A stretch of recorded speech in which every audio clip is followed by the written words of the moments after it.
One of the things that's always said about film critics is that it's far easier to slag a film off than to praise a film. And you can make jokes about how terrible a movie is, and you can be cynical and dismissive of a movie. That's kind of fairly easy, but actually to explain what it is that you love about a film is perhaps a harder thing.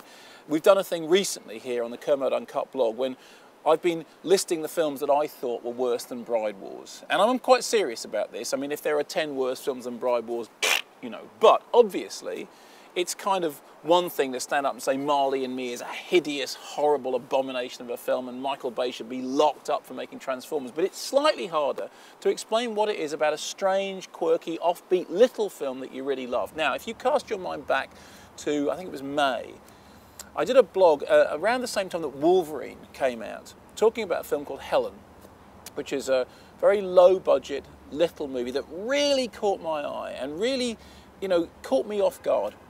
And it's a story about a young girl, Helen, who is called in to take part in a police reconstruction of the disappearance of a girl who she vaguely resembles physically. Okay, everyone, thank you so much for your help and your cooperation this evening.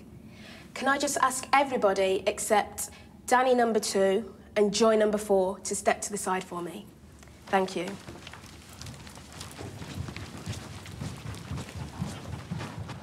And it's a film which is done in a very particular way, 35mm, widescreen, done in long takes with people, many of whom have not acted before, a very sort of naturalistic form of acting which often jars with the very orchestrated visuals. And I thought it was really, really something. And it really attracted my attention. And I said on the blog, I said, look, you know, it's going to get lost alongside things like Wolverine.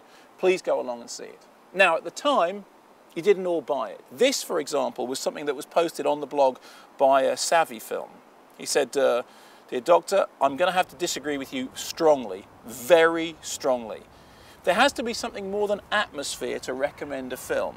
This is not a little gem. It does not make exciting cinema. It makes cinema boring and paints a picture of filmmakers who are showing off, saying, ooh, look how arty we can be. It's a terrible movie, and there have been better art house films that have taken this subject matter so much better. Well, everyone's entitled to their own opinion, even if their own opinion is completely wrong. Now, at the time, I didn't think the film was going to have a huge audience in cinemas, and it didn't, although it received some quite interesting critical attention. Well, now it's out on DVD, which was clearly always the place where it was going to be seen by the most people. If you get the DVD, it's also got a short film on it, Joy, which was made alongside the main feature and kind of complements the central themes, which are essentially a psychological mystery. Not a mystery about what happened to the missing girl, but a mystery about who the girl who is being her stand-in is.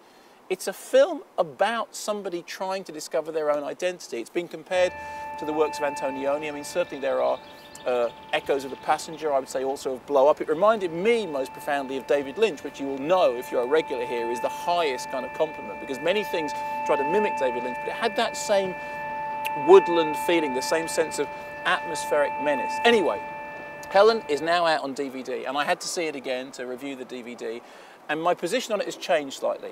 I said at the time it caught me off guard and I thought it was something special.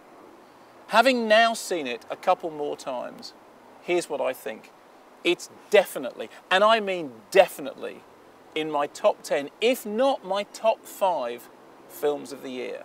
It's up there with things like Let the Right One In, which still is the best film that I've seen this year, but it is definitely going in my top 10. So while you're all chasing around trying to find the other films that are worse than Bride Wars so that I quit and somebody else takes over this job, thanks for that.